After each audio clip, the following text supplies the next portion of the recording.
dalam kerajaan surga dalam nama Tuhan kami Yesus Kristus. Kami sangat bersyukur dan terima kasih lagi kepadamu Tuhan, sebab karena anugerah-Mu, kebaikan-Mu Tuhan, kami ada di pagi hari ini. Terima kasih buat penjagaan dan perlindungan-Mu. Terima kasih buat semua kebaikan-Mu dan napas hidup umur panjang yang Kau berikan bagi kami. Sebelum kami masuk lebih dalam hadirat-Mu Tuhan, kami rindu pengampunan daripada Engkau Bapa. Kami rindu mengampuni setiap hati hidup kami, pribadi kami Tuhan, agar kami layak untuk menyenangkan dan memuliakan akan Engkau di pagi hari ini. Terima kasih Bapa, terima kasih. Kami berdoa buat para hamba-hamba-Mu yang dipercayakan untuk melayani di hari ini Tuhan. Tuhan Engkau menolong, memberkati mereka, baik sebagai singer, sebagai leader, pemain musik, pemegang LCD, penerima tamu, bahkan sebagai penyanyi, pembawa kebenaran firman-Mu.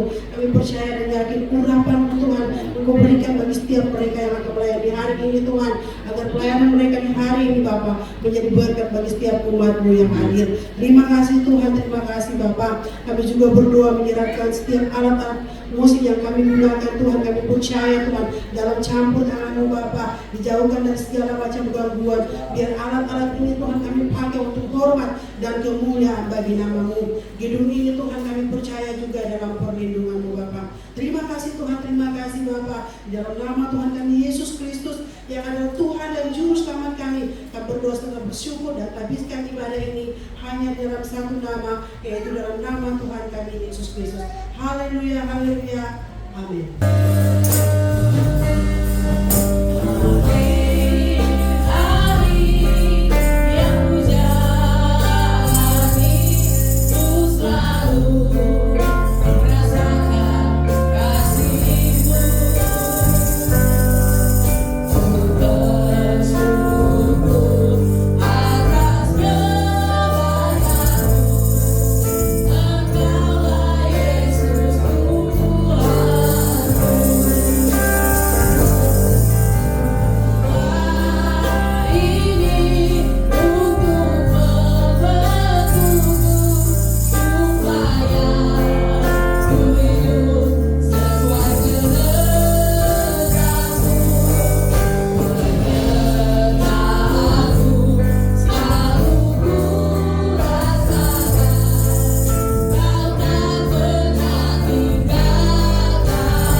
pujian, hormat. Kau yang layak menerima kebesaran Tuhan, sebab Engkau yang layak menerima semuanya itu.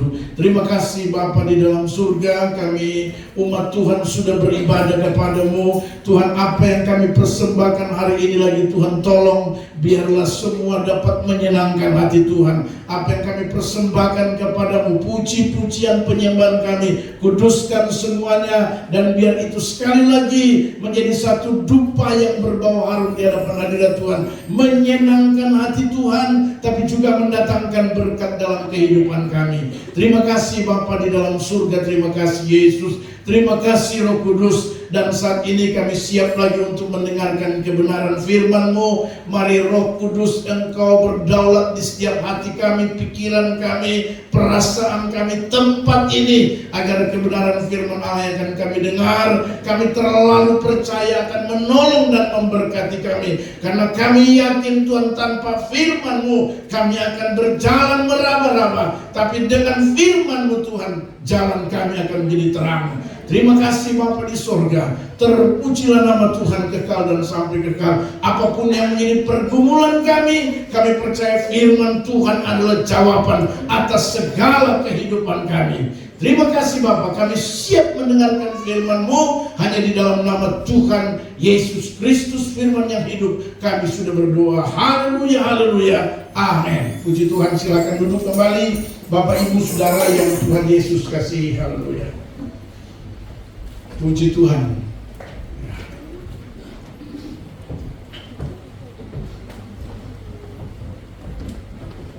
Kita kembali lagi mengucap syukur kepada Tuhan, saudara, ya, karena tanpa terasa kita sudah ada di penghujung, ya, di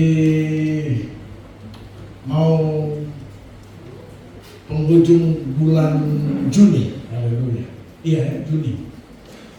Tanpa terasa kita sebentar lagi akan ke bulan Juli. Saudara, waktu begitu cepat berlalu, amin. Bilang kiri kanan saudara, waktu begitu cepat berlalu.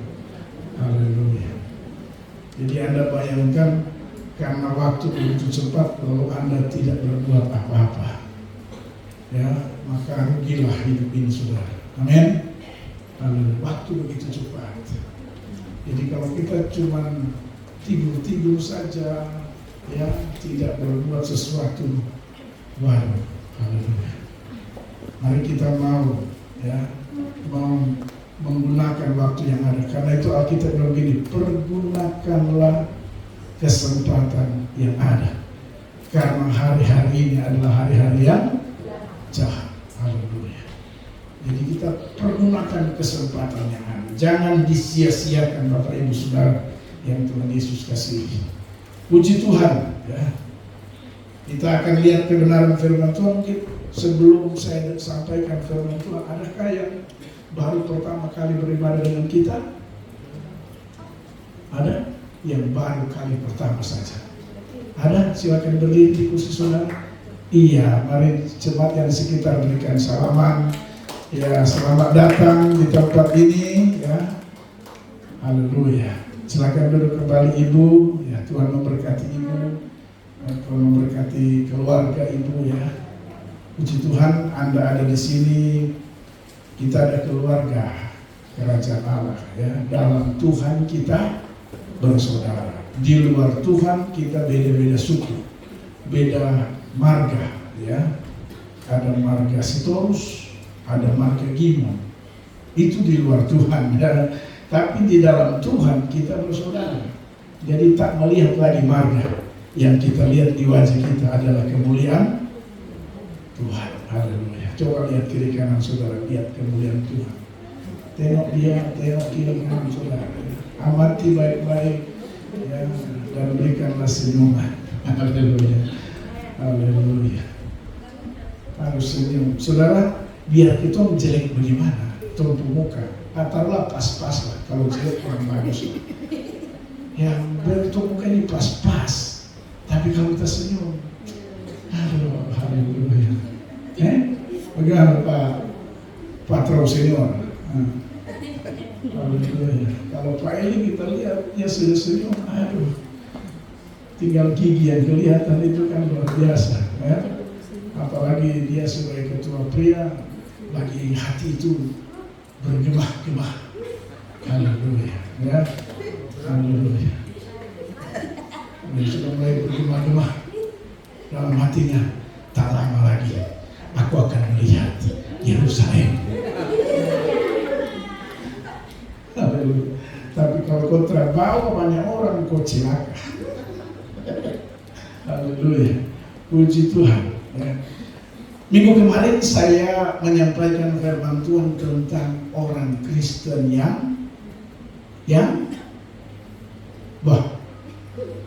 orang Kristen yang apa? Rohani. Haleluya. Minggu kemarin saya bicara firman Tuhan orang Kristen yang rohani. Kenapa? Karena banyak orang Kristen sudah tidak rohani. Haleluya. Kehidupan duniawi harus beda dengan kehidupan rohani. Amin. Haleluya.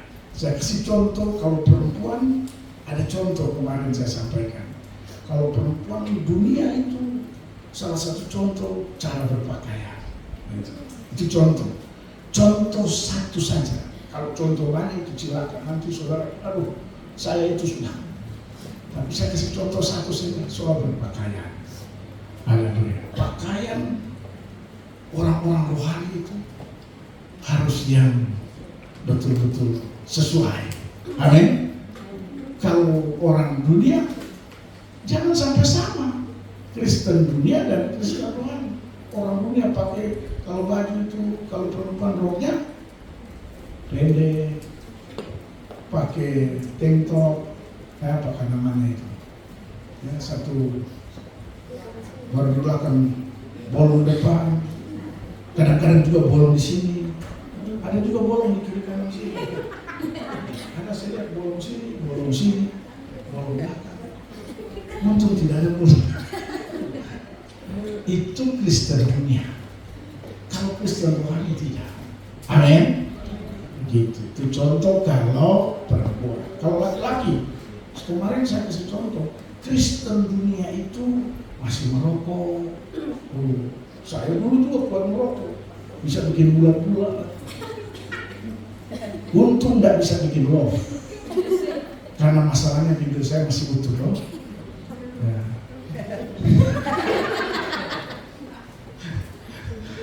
Jadi nggak bisa bikin love, cuma bisa bikin bulat. Nah, itu contoh Kristen tapi dunia.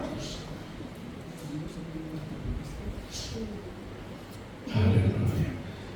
Itu sebenarnya orang rokok itu dia egois, karena kalau dia bisa merokok satu hari 2 bungkus, satu bungkus berapa sehari?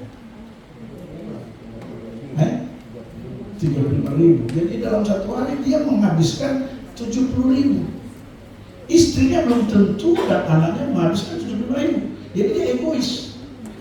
Maksud saya, kalau Anda belajar jadi jangan egois, kalau kau merokok, kasih juga istrimu dan anakmu supaya sama-sama rata. Begitu. 75.000 itu istri juga merasakan, anakmu juga yang masih 0 bulan merasakan. Itu namanya tidak egois. Tapi kalau cuma kau saja merokok, istri dan anaknya itu egois, menghabiskan 75.000, kemudian anakmu kasihan, kadang-kadang beli susu susah. Itu dari segi ekonomi. Tapi saya sedang bicara Kristen dunia. Coba Anda lihat orang Kristen yang masih muda, tarik terus, kereta api jalan. Tapi kalau Kristen rohani, dia akan manfaatkan uang itu untuk kesejahteraan rumah tangga. Amin. Itu tidak egois. Paling kalau dia beli beras, sama-sama makan, beli ikan, sama-sama makan. Begitu. Itu contoh kalau laki-laki. Banyak contoh, tapi itu sederhana saja. Satu contoh. Apalagi kalau sudah mau pergi di hal contoh-contoh yang lain bahaya. Makanya Alkitab mengajar minggu lalu saya jelaskan bahwa kita harus jadi orang Kristen yang rohani. Ada 3 ciri orang Kristen rohani minggu yang lalu yang saya sampaikan. Yang pertama Ada yang masih ingat? Yang pertama saya jelaskan bahwa Kristen rohani itu dia meninggalkan kefasikan dan apa? Dan duniawi. Jadi Kristen rohani itu semua yang fasik, semua yang cara-cara dunia dia tinggalkan. Rasul Paulus menguatkan dalam suratnya kepada jemaat di Roma, kamu memang di dunia, tapi asal kamu bukan dari kita semua ini. Coba Anda lihat diri kita, asal kita dari surga. Coba lihat. Saya kalau lihat, saya lihat muka-muka surga semua ini. Luar biasa muka surga semua. Karena memang asal kita dari surga. Cuman di dunia ini cuman numpang saja. Haleluya. Karena itu gaya kita itu harus gaya surga. Amin. Alkitab bilang orang yang Kristen rohani dia meninggalkan kefasikan, dia meninggalkan cara-cara dunia. Meskipun kita ada di dunia, tapi kita tinggalkan gaya-gaya dunia. Itu namanya Kristen rohani. Haleluya. Yang kedua, ciri yang kedua, dia bijaksana dan adil. Orang Kristen rohani itu bijaksana dan adil. Dia tidak berat sebelah. Haleluya. Dia adil, dia bijaksana. Itu Kristen rohani. Kalau Anda masih berat sebelah, itu Anda belum ciri-ciri Kristen rohani. Haleluya. Kadang-kadang kita kan masih berat sebelah. Kalau contoh berat sebelah itu misalnya orang tua, begitu sudah menikah, istri berat sebelah, suami berat dan dia mau keluarga. Haleluya. Lebih banyak dia kasih uang di keluarganya daripada istrinya. Itu contoh berat sebelah. Tidak bisa, saudara. Ya, jadi kita harus bijaksana, tapi juga adil. Dan yang ketiga, orang Kristen rohani, kebenaran firman Tuhan minggu kemarin, dia rajin beribadah. Orang Kristen rohani itu rajin ibadah. Kecuali dia bertangan sudimpus baru dia tidak ibadah. Tapi selagi tidak diimpus, selagi tidak di rumah sakit, dia pasti rajin ibadah. Begitu lihat jadwal ibadah wanita, rumah keluarga, janda, noli, waktu lampau. Wih, hujan deras. Ya, haleluya. Ibu janda, noli, waktu lampau, dia pesan kue 100 buah. Kue enak-enak lagi. Tapi karena hujan deras yang hadir 7 orang. Berapa orang yang hadir? 10 orang. Ya, ibu menanti. Bayangkan, di WA rame, jemput sana, jemput sini. Anda jarang-jarang dapat gembala yang jemput sampai kampung salak saya. Di kampung salak kosong orang. Hebat. Iya, kami tunggu di mata jalan. Saya pergi kampung salak di mata jalan tidak ada orang. Saya bener-bener terobos mana? Dapat gembala lain. Akhirnya saya pulang. Cuman bapak ibu menanti saja yang ada di pinggir jalan. Saya jemput ibu menanti. Bayangkan saya jalan dari kampung salak 1 orang sampai, tapi di WA rame. Kami sudah siap di pinggir jalan. Bertiga apa? Sampai orang bingung di pertigaan saya, tidak ada orang. Indomaret tidak ada orang. Di jual salak tidak ada orang. Mana ini bene-bene?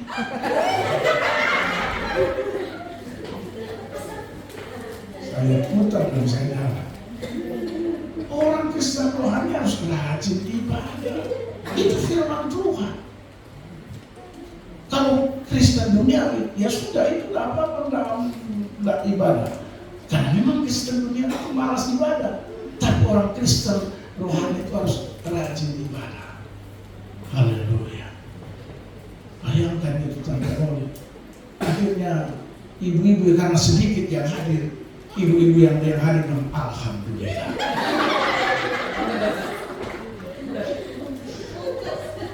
Ya pasti bungkus lah. Kue persediaan banyak, yang hadir sedikit. Haleluya. Beruntunglah. Ya. Haleluya. Itu rajin ibadah. Rajin ibadah masa sekarang. Bukan Alkitab tidak tulis masa yang akan datang atau besok lusa. Rajin ibadah masa sekarang. Ditambah lagi dikuatkan dalam kebenaran firman Tuhan. Paulus bilang bahwa ibadah itu mengandung janji. Janji masa sekarang dan janji masa akan datang. Jadi tidak sia-sia kalau kita ibadah, saudara. Tidak ada ruginya kalau kita ibadah. Saya mau kasih tahu. Tidak ada ruginya, sedikit pun tidak ada ruginya. Kalau untungnya banyak itu boleh. Karena Alkitab bicara mengandung janji masa sekarang dan masa yang akan datang. Kalau mengandung janji masa sekarang, saya yakin kalau kita ibadah tidak ada ruginya. Apalagi dikuatkan dengan kebenaran firman Tuhan bahwa ciri lelamu dengan Tuhan tidak pernah sia-sia. Artinya ada benefit, ada balasannya dari Tuhan buat saudara dan saya. Kita tidak tahu balasannya apa. Bisa saja kita sakit langsung sembuh, itu bisa balasan Tuhan. Bisa saja tidak ada pekerjaan, Tuhan siapkan pekerjaan, itu balasan Tuhan. Bisa saja tiba-tiba ada berkat-berkat yang tanpa Anda dan saya duga-duga. Karena memang cara Tuhan itu tidak bisa diduga. Amin. Banyak berkat Tuhan yang tersirat dari kalimat yang berkata ibadah mengandung janji masa sekarang dan masa yang akan datang. Haleluya. Jadi jangan malas-malas beribadah. Jangan pakai alasan beribadah. Kecuali alasanmu impus sudah di tangan. Tidak mungkin ibadah. Kalau cuma pakai alasan cuci pakaian, alasan anak-anak, alasan karena bakal lahir lagi, kenapa tidak ibadah? Habis siapa bakal lahir satu periode? Jangan pakai alasan. Justru kalau Anda bakal lahir dengan Anda punya suami, datang ibadah. Begitu. Jangan alasan usaha. Haleluya. Kalau saya pergi ibadah, siapa yang mau ke kios? Siapa yang mau beli? Haleluya. Kita banyak alasan, saudara. Dan Tuhan tidak bilang itu baik. Tidak pakai alasan kalau ibadah. Pokoknya Alkitab cuma bilang rajin beribadah. Dan yang terakhir, dikatakan firman Tuhan, orang Kristen yang rohani. Kalau kita berkata dalam pembacaan firman Tuhan kita kemarin di Titus itu, yang terakhir dia bilang rajin berbuat baik. Orang Kristen rohani rajin berbuat baik. Anda tinggal terjemahkan baik itu berbuat baik itu bagaimana? Ya, tinggal berbuat baik. Tapi pertama-tama kalau berbuat baik, orang itu rumah keluargamu dulu. Ingat ya, kalau mau berbuat baik pertama itu dari dalam dulu, baru keluar.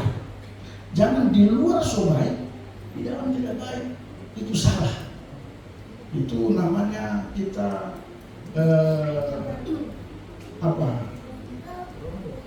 ya itu dia.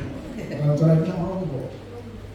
Di luar baik sekali, tapi di dalam ya, jangan. Harus baik dulu di dalam. Kalau di dalam Anda sudah baik, haleluya. Waktu Anda berbuat baik di luar sedikit, orang akan bicara, kau pelaki paling baik. Maka konfirmasi dari dalam dunia memang saya pelaki itu luar biasa. Tapi kalau Anda baik di luar, di dalam tidak. Waktu dia bilang, ibu pelaki paling baik, kau pernah mati. Baik apa? Jangan sampai, ya. Karena konfirmasi itu harus yang akurat itu, yang benar itu yang konfirmasi dari dalam. Bukan konfirmasi dari luar. Haleluya. Karena kalau dari luar itu bisa pencitraan.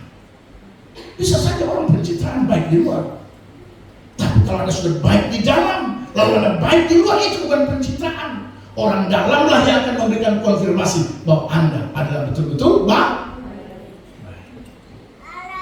Tapi kalau orang dalam tidak baik, Anda baik di luar, itu namanya pencitraan, cari muka. Haleluya. Bapak-bapak jangan cari muka. Untuk istri itu tahu, tapi kalau di luar dapat lihat perempuan lain, ibu mari ibu, aduh, minum kopi sama-sama dengan dia, ibu, kopinya enak ya. Haleluya. Kasih perhatian lebih banyak sama istri kita daripada istri orang lain. Pak Ishak yang sering begitu. Kadang-kadang kita memberi perhatian lebih kepada teman sekerja kita di kantor, di tempat pekerjaan. Aduh, kita seringkali kasih perhatian tapi istri kita ini tidak pernah kita mau kasih perhatian. Itu harus sekali lagi berbuat baik, dimulai dari dalam. Karena itu Alkitab mengingatkan kita dalam begini. Jika engkau menjadi saksi, kalau Roh Kudus turun ke atas kamu, kamu akan menjadi saksi. Mulai dari Yerusalem. Yerusalem itu bicara Yerusalem, terus Yudea, Samaria, sampai ke ujung. Jadi ingat, yang memberi konfirmasi Anda itu baik bukan di luar sana, tapi di Yerusalem yang nanti yang berjalan. Haleluya. Nah, hari ini saya akan bicara karena kekristenan rohani itu penting sekali. Kemarin saya sampaikan, maka kita suka tidak suka, mau tidak mau, kita harus bisa berdiri teguh di situ, tidak boleh bergeser sebagai orang Kristen rohani. Mari kita lihat firman Tuhan, itu akan saya sampaikan kepada kita pagi hari ini. Mari kita lihat firman Tuhan dulu, supaya kita bisa merenungkannya dengan baik. Filipi pasalnya yang pertama, kita akan baca ayat 27 sampai dengan ayat 30. Ini versi terbaru saya lagi ya. Filipi pasalnya yang pertama, ayatnya yang ke-27 sampai 30. Saya baca buat kita semua.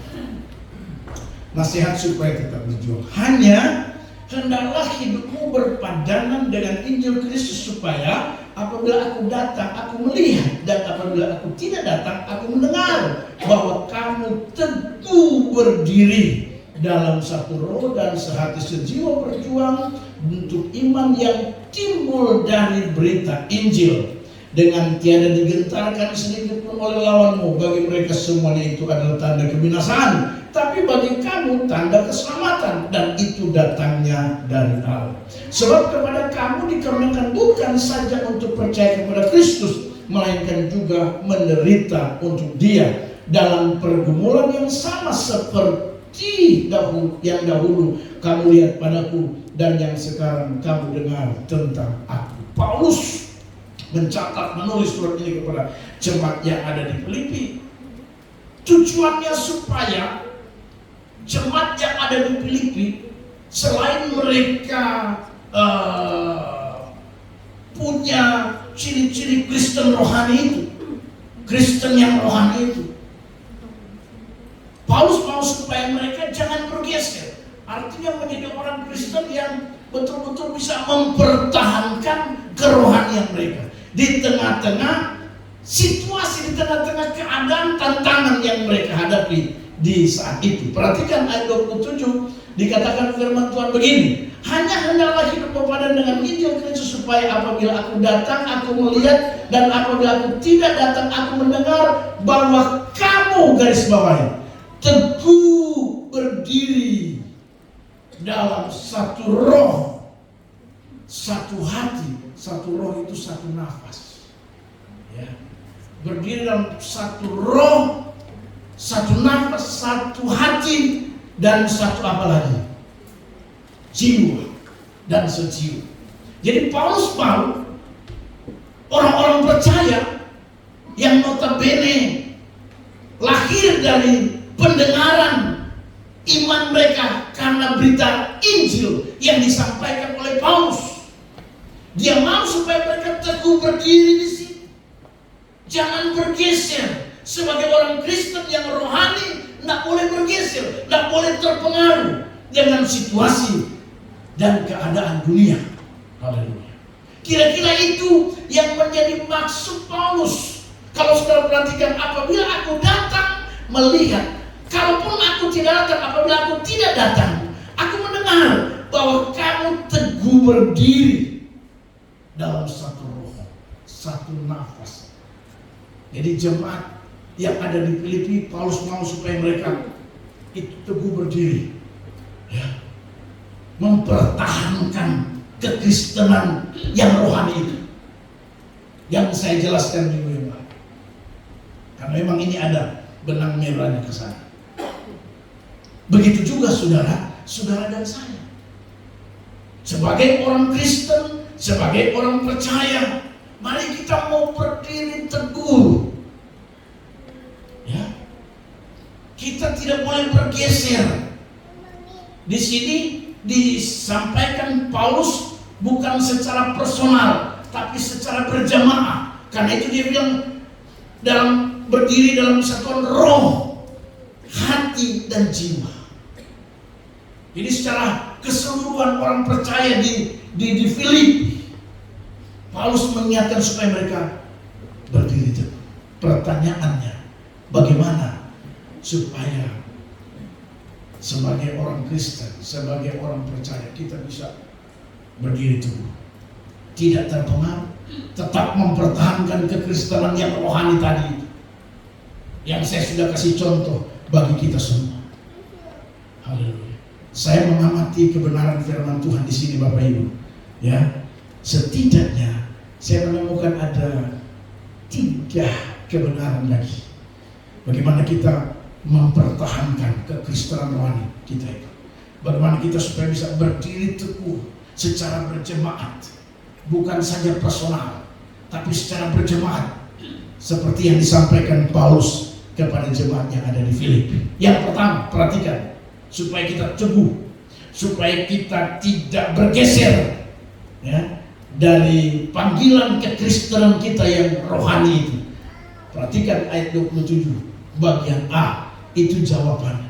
Supaya kita tetap teguh, supaya kita tidak bergeser, berdiri teguh. Alkitab begini, hanya hendaklah hidupmu berpadanan dengan Injil Kristus. Haleluya. Itu yang pertama. Saudara, kita tidak akan mungkin bertahan kalau hidup kita tidak berpadanan, tidak sesuai, tidak sama dengan yang namanya Injil Kristus. Haleluya. Jadi kalau saudara dan saya hidup sesuai dengan Injil Kristus, Alkitab berkata kita berpadanan dengan Injil Kristus, maka saya percaya, saya yakin kita akan jadi orang yang bisa berdiri teguh. Kita akan jadi orang yang bisa bertahan, yang bisa mempertahankan kekristenan yang rohani. Kita tidak gampang terpengaruh oleh dunia dengan segala kenikmatannya. Haleluya. Saya baca di sini, hanya hendaklah hidupmu berpadanan dengan Injil Kristus, supaya apabila aku datang, aku melihat, dan apabila aku mendengar, dan apabila aku datang, aku mendengar bahwa kamu teguh berdiri. Jadi kalau kita berpadanan dengan Injil Kristus, menurut Paulus, kita pasti kokoh berdiri.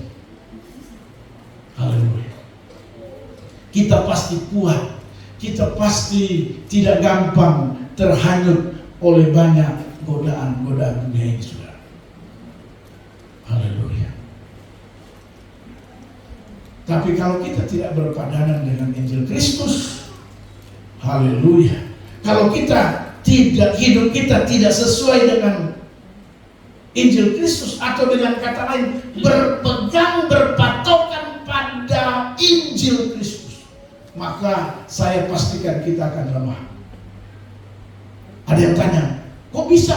Iya, karena Alkitab bilang gini, Injil adalah kekuatan Allah. Artinya kalau saudara dan saya berpegang, berpadanan dengan Injil, maka di sana ada kekuatan Allah yang supranatural, yang akan membuat saudara dan saya bisa berdiri teguh. Selain daripada itu, tidak mungkin. Alkitab memberi jaminan Injil adalah kekuatan Allah yang menyelamatkan. Amin. Injil adalah kekuatan Allah yang bisa menolong saudara dan saya, sehingga saudara dan saya bisa teguh, kuat berdiri. Saya khawatir kalau Anda tidak hidup berpadanan dengan Injil. Sekarang ini saudara ada ibadah, saya khawatir 2-3 tahun depan Anda sudah tidak beribadah lagi. Haleluya. Kenapa? Karena tidak berpadanan dengan Injil, tidak pegang Injil. Dan ini banyak contoh, banyak kejadian, dan banyak pengalaman. Haleluya. Bukan saja jemaat yang duduk dengan firman Tuhan. Haleluya. Some leader, bayangkan. Saya jangan kasih contoh yang di luar-luar, kita kasih contoh yang di dalam. Some leader kita, luar biasa kalau dia some leader. Dia memberikan kata-kata bangunan Bapak Ibu Saudara. Mari kita bersorak-sorak, some leader. Pemimpin pujian GBI masih berapa tahun yang lalu, luar biasa. Saya kadang-kadang Facebook itu dia suka munculkan gambar-gambar berapa tahun yang lalu, 10 tahun yang lalu, 15 tahun yang lalu, tiba-tiba saya, haleluya, ada pemimpin pujian kita yang sekarang ini sudah memeluk agama. Haleluya. Coba. Jadi muka-muka ini hanya Tuhan yang tahu.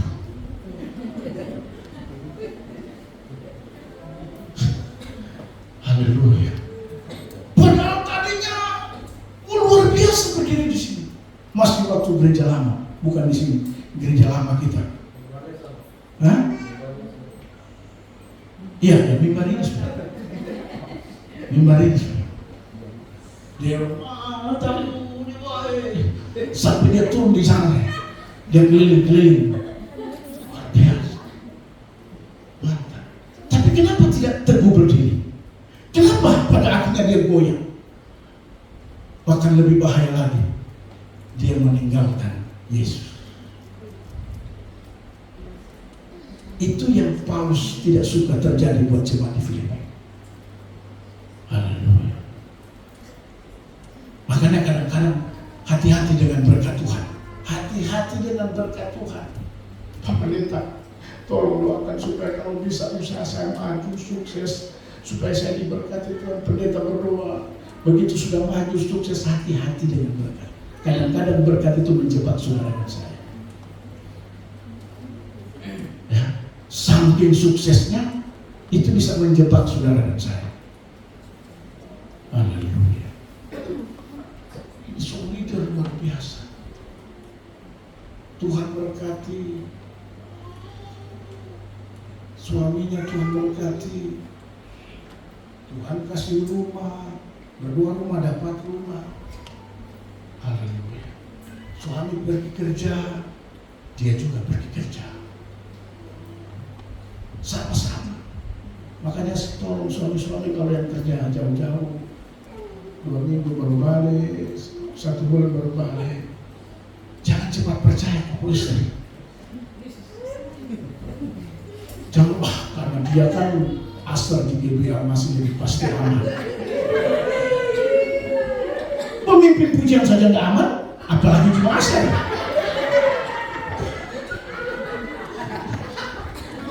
Jangan. Pemimpin pujian saja nggak aman, tidak teguh berdiri, gara-gara tidak berpadanan dengan Injil Kristus. Bisa lewat di tempat kerja 1 bulan, halo Pak, kapan pulang? Belum. Ma, ya, melayani Tuhan terus ya, doain Papa ya. Dia jawab, iya suamiku.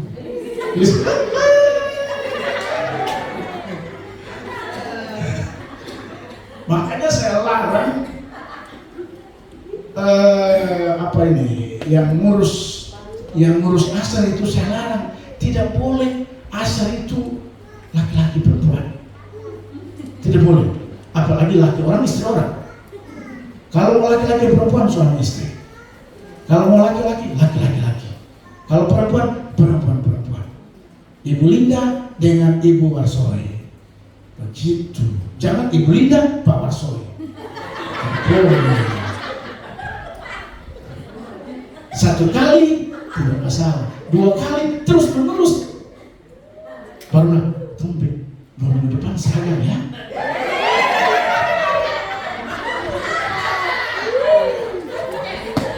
Terus aduh tapi saya ini seragam sudah nanti saya beli.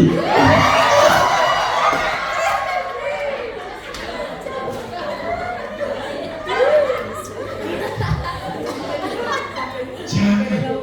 Saya larang. Tidak boleh. Asal itu perempuan, laki-laki yang sama-sama punya pasangan. Tidak bisa. Haleluya. Kalau mau pasangan pasti terus bersama ibu. Nah itu asal bagus. Jangan pasti terus.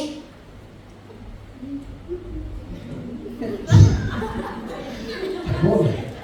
Ya. Itu baru aman. Haleluya. Artinya kan lebih baik, ada bahasa dunia bilang, lebih baik mencegah daripada mengobati. Haleluya. 1 kali pasangan, aman-aman. 2 kali, lama-lama suruh atur seragam tanpa sepengetahuan koordinator. Haleluya. Orang Ibu Linda bilang lagi saya, atau ada mungkin laki-laki bilang, tapi saya seragam orangnya tidak ada. Sudah, nanti kita ke Sarga. Nanti BA ya, jam berapa bisa? Aduh, BA masuk. Ibu pertama pakai ibu, iya bapak, iya ibu. Pertama, lama-lama saya di mana?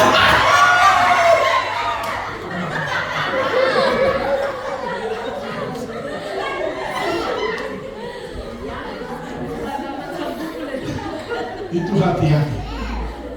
Saya cegah duluan.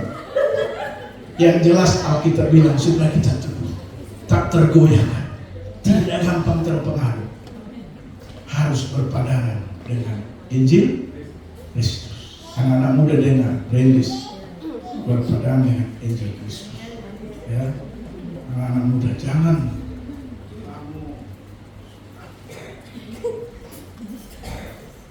anak-anak muda, masih muda, cantik-cantik baru tidak berpadanan dengan Injil Kristus. Haleluya. Jangan mudah terpengaruh. Kemudian mau mancung ke mata cipit ke mata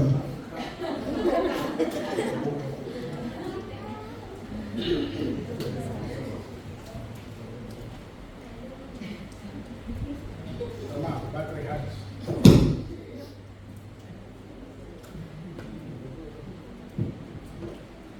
Haleluya.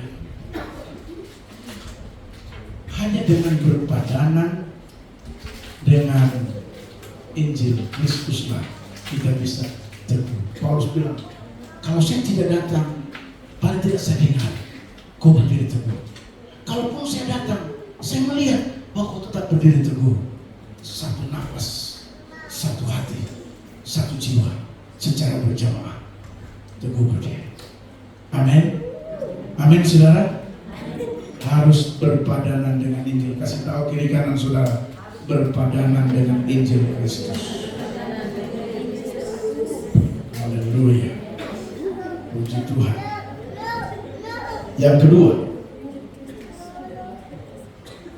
Yang kedua, bagaimana supaya kita teguh berdiri sebagai orang Kristen yang rohani, yang tidak terpengaruh dan tidak gampang diombang-ambingkan.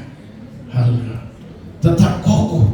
Yang kedua ayat 28. Ayat 28 bilang gini, dengan tiada digentarkan sedikit pun oleh lawanmu, dengan tiada digentarkan oleh sedikit pun oleh lawanmu. Dari kalimat ini saya memberi poin yang kedua, supaya kita tetap teguh berdiri, tidak gampang tergoyahkan, tetap jadi orang Kristen yang rohani di tengah-tengah begitu banyak orang Kristen yang dunia hari-hari ini. Yang kedua, ayat 28 ini mengingatkan, memberi warning buat kita. Alkitab berkata, dengan tiada digentarkan sedikit pun oleh lawan. Artinya ayat ini mau kasih tahu buat kita, kita harus jadi orang Kristen atau hidup secara optimis dan berani.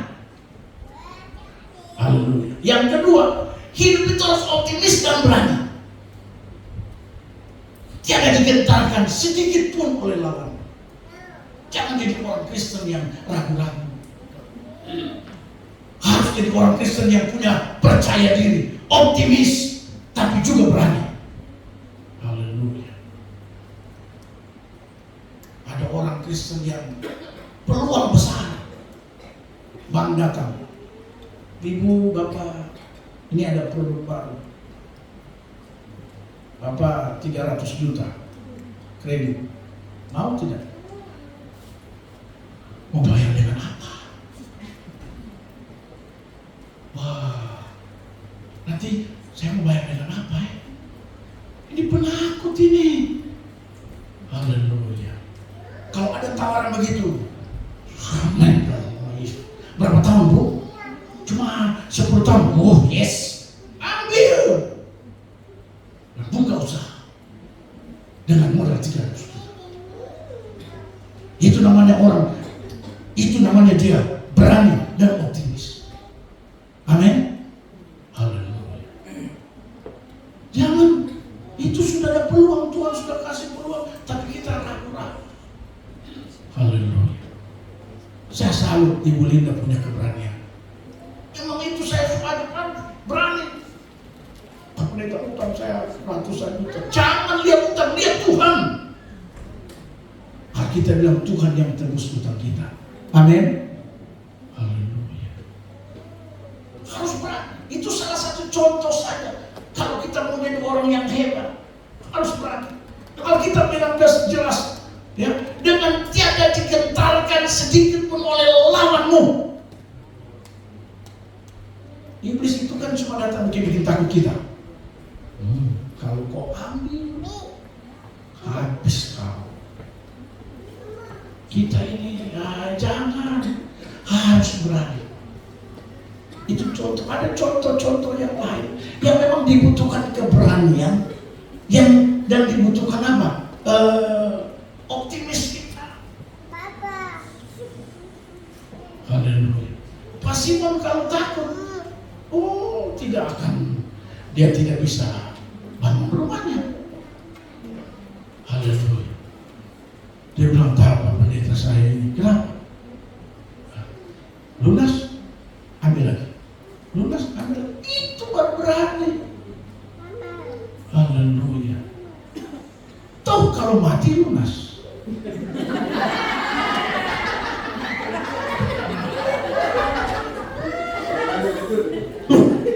Salah saya ngomong.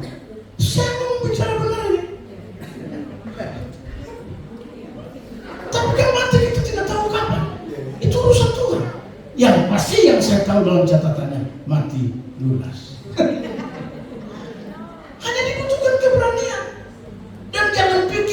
Tuhan tidak akan turut bekerja waktu Anda melangkah ambil keputusan dengan berani, dengan iman.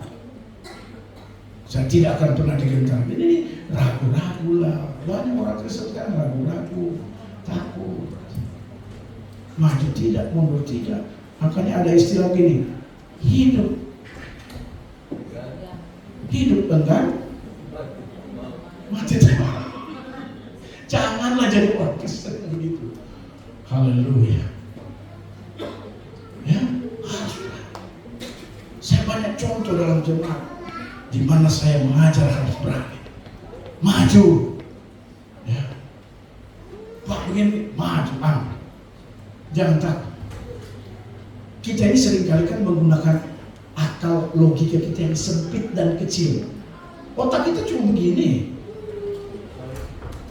besar mungkin. Otak kita kecil.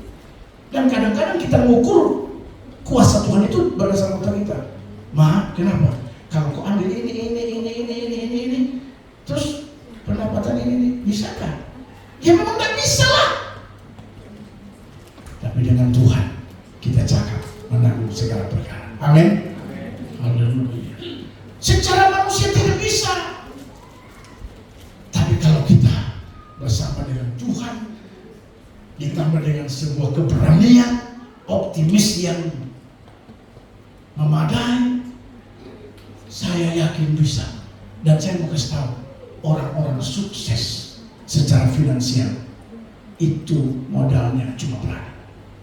Coba tanya, modal berani aja. Saudara pikir orang Cina yang sukses itu utang sedikit? Haleluya. Utang itu triliunan. Tapi sukses. Kenapa? Modalnya cuma. Haleluya. Modal berani. Jadi Anda harus modal berani. Kalau Anda tidak berani, tidak akan berkembang. Haleluya. Yang pasti Anda berkomitmen. Saya yakin Tuhan akan menolong kita. Amin. Jadi yang kedua, harus optimis dan berani. Bilang kiri kanan, Anda harus optimis dan berani. Berani. Anda yang tadinya berpikir, Tuhan kalau saya mau beli mobil ini berapa banyak uang, saya kredit ini, Tuhan bisakah? Yakinkan hati, optimis dan berani. Karena Allah turut bekerja dalam segala sesuatu, termasuk di situ utang. Segala sesuatu di dalamnya ada yang disebut dengan utang. Dan untuk mendatangkan kebaikan kita. Haleluya. Anda yang belum punya rumah, mari berpikir, Tuhan saya mau bangun rumah. Uang berapa? Cek di bank cuma 3 juta. Bisakah Tuhan 3 juta? Tuhan saya mau bangun rumah, saya mau kasih tahu. Bisa. Yang penting optimis dan berani. Amin. Haleluya. Makanya duluan yang dibuat, kalau ada tanah duluan dibuat sertifikat. Begitu sertifikat sudah keluar, kasih sekolah dia. Berani. Saudara pikir yang ada pada saya itu cash? No. Kredit. Tapi berani. Jadi kalau mau sukses harus berani seperti gembala. Nggak masuk di akal, tapi bisa jadi. Harus berani. Coba cek orang-orang yang berani, berhasil. Ibu Patu kalau nggak berani, dari dulu ke rumah papan terus. Tapi saya tidak maju. Apapun rintangan dan badai, ku lewati. Haleluya. Pak Evan lapor ke saya sudah tidak kuat lagi. Tidak kuat di mana? Sudah tidak apa-apa, tidak mau naik lagi ke atas. Saya istirahat sudah. Saya bilang tantangan sebesar maju. Sekarang jadi pegawai. kalau dia ikut dia mau waktu itu. Tapi untung juga dia tanya saya. Andai kata dia tanya Fandri, silakan. Pasti saya Fandri bilang cari tempat lain Jo. Tapi untung tanya sama saya dan tidak. Baik. Sekarang jadi pegawai. Apalagi Pak Isa Rahmat. Baik. Telepon saya, kasihan. Saya tidak akan ambil pekerjaan itu Pak Pendeta. Kenapa? Lebih baik saya ojek daripada gaji 500. So, gaji 500, cleaning service. Saya bilang kerja, tidak. Saya ojek saja, ojek lebih besar. Saya semua kasih orang lain, pagi-pagi dia datang. Tidak. Saya dengar Pak Pendeta ini, saya ikut saja. Sekarang pegawai negeri. Amin. Haleluya. Makanya mata itu jangan untuk besar. Lebih baik mata kecil, cipit tapi pandangan jauh, daripada mata balak, pandangan dekat. Kita ini seringkali cuma lihat yang haleluya. Jangan lihat ini. Kita harus lihat jauh ke depan. Karena Tuhan punya rancangan buat kita. Rancangan masa depan yang penuh dengan harapan. Jadi yang kedua, apa? Sebentar kita mau baptis orang. Jadi cepat-cepat. Yang kedua, harus optimis dan berani. Amin. Sekali lagi bilang kiri kanan. Kalau istri suami kasih harus optimis dan berani. Jangan ragu-ragu, jangan khawatir, jangan takut. Haleluya. Dan yang terakhir, ayat 29 bilang begini saudara, supaya kita teguh berdiri, supaya kita tidak gampang goyah. Ayat 29, sebab kepada kamu dikaruniakan bukan saja untuk percaya, kita ini dikaruniakan Tuhan bukan saja untuk percaya, melainkan juga untuk menderita. Dengar saya memberitahu, ayat ini bicara begini, kalau hari-hari ini saudara dan saya tengah menghadapi penderitaan, kesulitan, masalah yang berat, dengar saya memberitahu, itu tidak akan mendatangkan kehancuran masa depan, tidak akan menggagalkan rencana Tuhan dalam hidup saudara dan saya. Haleluya. Itu maksudnya ayat ini. Kalau hari-hari ini sudah penuh dengan pergumulan, masalah berat, seolah-olah sudah tidak mampu, terlalu berat, dengar saya mau kasih tahu, kita dipanggil bukan sekedar saja untuk percaya, tapi juga menderita. Dan penderitaan yang kita hadapi hari-hari ini tidak akan menggagalkan rencana Tuhan dalam hidup saudara saya. Amin. Rencana Tuhan itu tidak bisa digagalkan dengan kesulitan yang saudara dan saya alami hari ini. Tidak akan. Rencana Tuhan itu pasti berhasil dalam hidup saudara dan saya. Jangan bilang karena penderitaan sudah berat, karena kesulitan, sulit dapat kerja, uang sudah pas-pasan, jual di Facebook, jual di TikTok, jual di Instagram, dan laku-laku. Kira-kira bagaimana dengan saya tahu saudara? Rencana Tuhan tidak akan menggagalkan, tidak akan gagal, cuma karena saudara dan saya tengah menghadapi pergumulan yang berat. Haleluya. Bukan tidak mungkin kesulitan yang saudara dan saya alami hari-hari itu jembatan yang Tuhan persiapkan untuk melihat janji Tuhan bagi saudara dan saya. Amin. Saya selalu melihat dengan cara yang Alkitabiah. Jadi meskipun punya masalah, meskipun punya tekanan yang berat, tapi saya tidak pernah berkata bahwa masalah ini menggagalkan rencana Tuhan. Masalah ini sudah saya hancur sudah. Tidak. Tapi saya selalu melihat bahwa masalah ini tidak akan mungkin menggagalkan rencana Tuhan bagi saudara dan saya. Ingat rencana Tuhan, masa depan yang penuh dengan harapan. Amin. Rencana Tuhan bukan malapetaka dalam hidup saudara saya. Rencana Tuhan terlalu indah dalam hidup saudara saya. Karena itu Alkitab berkata, kamu bukan sekedar saja percaya, tapi juga menderita.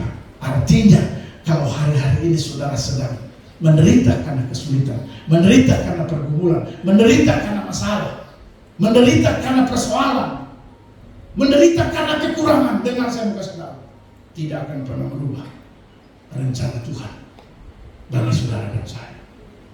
Tetap masa depan kita Tuhan Yesus pelihara. Amin.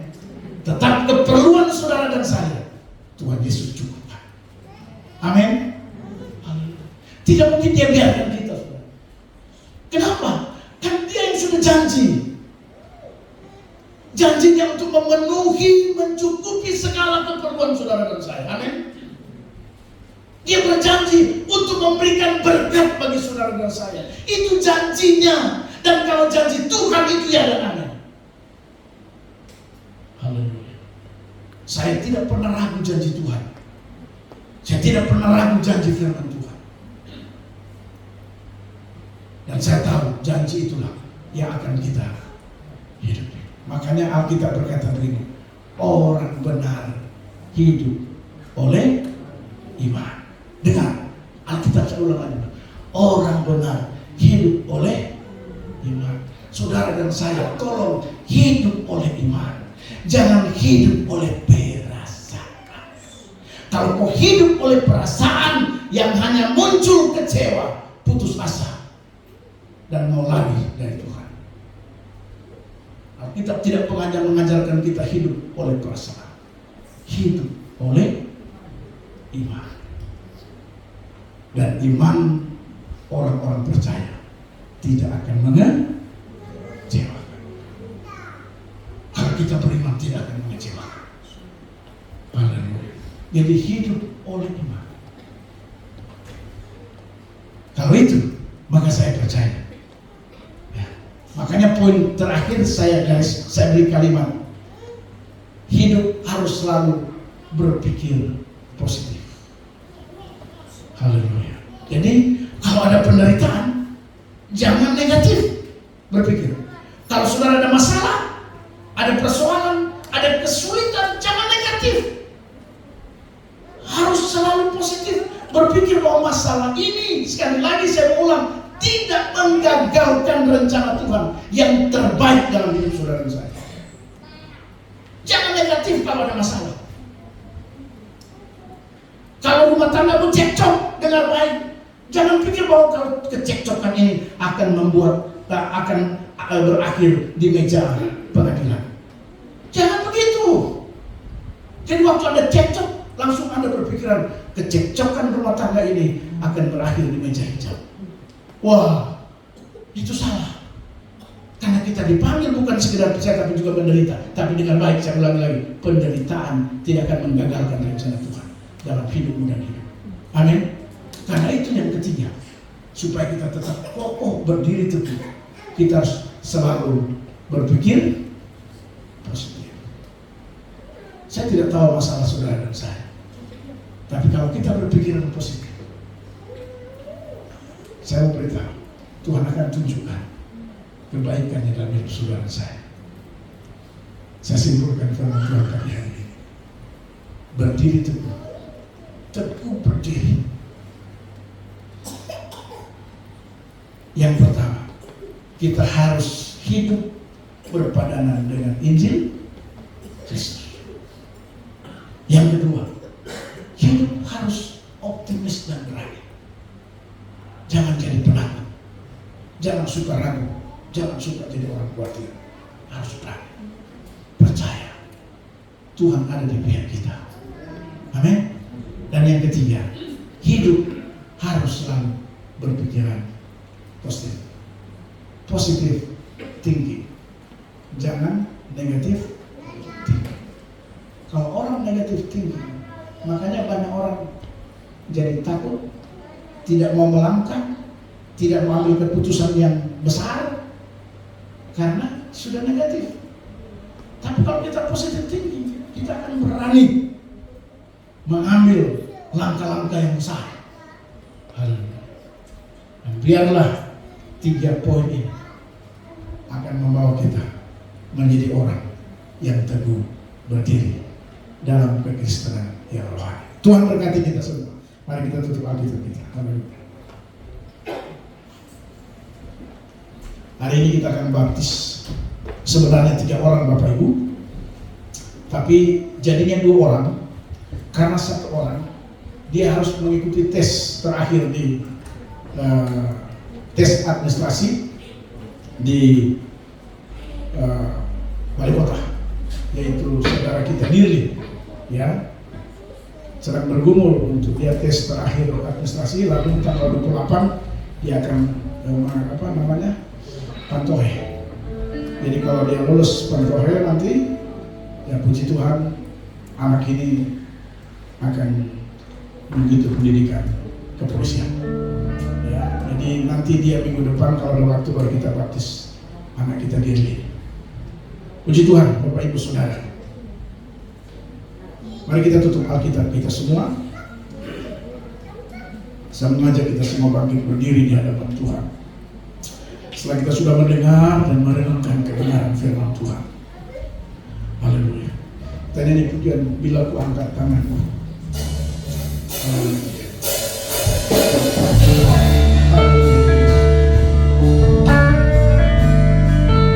Semua kita dalam sikap doa. Dengar. Bila ku angkat tanganku menyerah, dia akan turun tangan.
Penderitaan itu tidak akan menggagalkan rencana Tuhan dalam hidup saudara dan saya. Kesulitan yang Anda dan saya alami hari-hari ini tidak akan menggagalkan. Dengan baik, sifat taruh di hati dan pikiran tidak akan menggagalkan rencana Tuhan. Rencana Tuhan pasti terjadi dalam hidup saudara dan saya, dan itu pasti yang terbaik. Mari angkat tangan pada Tuhan. Sama-sama kita berkata, ku angkat tangan.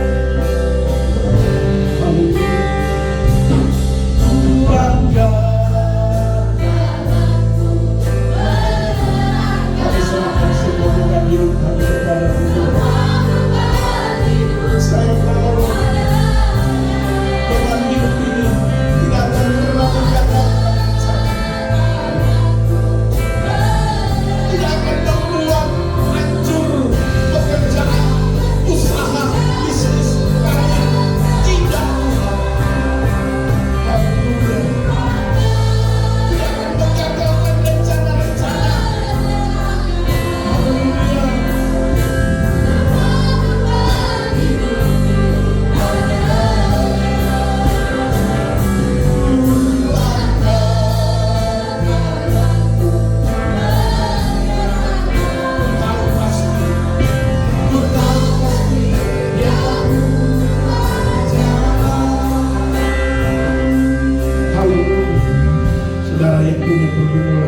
Mari angkat tangan kanan saudara ke atas.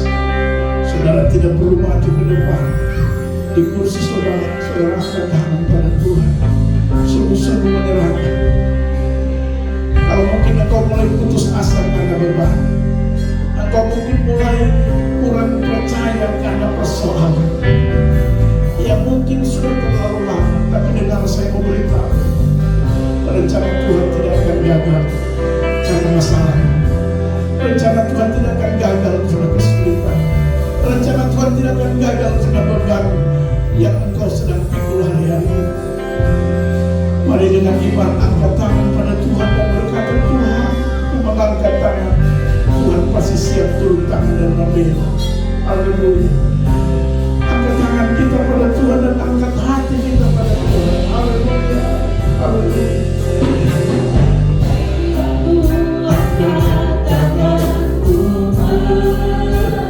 Kami menyerah sungguh kepada Tuhan. Kami terbatas kekuatan kami. Kami sering kecewa. Kami sering putus asa. Kami sering berkata tidak mampu lagi. Karena memang kami terbatas. Mari kita angkat tangan pada Tuhan untuk menyerah pada kekuatan Tuhan.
Tidak ada kesulitan, tidak ada beban yang dapat menggagalkan rencana Tuhan bagi kami.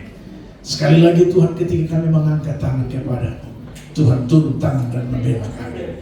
Karena itu dengan iman kami terima pembelaan dari Tuhan. Kami percaya sepulangnya kami dari tempat ini, ada banyak jalan keluar yang Tuhan buka. Dalam nama Tuhan Yesus Kristus, kami percaya Tuhan. Terima kasih Tuhan. Terima kasih buat lawatan Tuhan bagi kami. Kalau ada di antara kami yang punya pergumulan, mungkin sakit penyakit, kami percaya Tuhan pasti akan menyembuhkan kami. Dalam nama Yesus, semua penyakit disembuhkan oleh Tuhan. Terima kasih Tuhan. Terima kasih Bapa. Inilah doa kami Tuhan. Kami bersyukur buat lawatan Tuhan melalui kebenaran firman. Dan sebentar kami akan memberi persembahan. Tuhan memberkati setiap tangan-tangan yang akan memberi.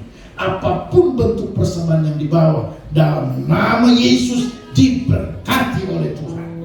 Usaha, bisnis, pekerjaan, keluarga, rumah tangga, jabatan, bahkan karir, sampai kepada pendidikan, diberkati oleh Tuhan. Terima kasih Bapa. Ini doa kami dalam nama Yesus. Haleluya, haleluya.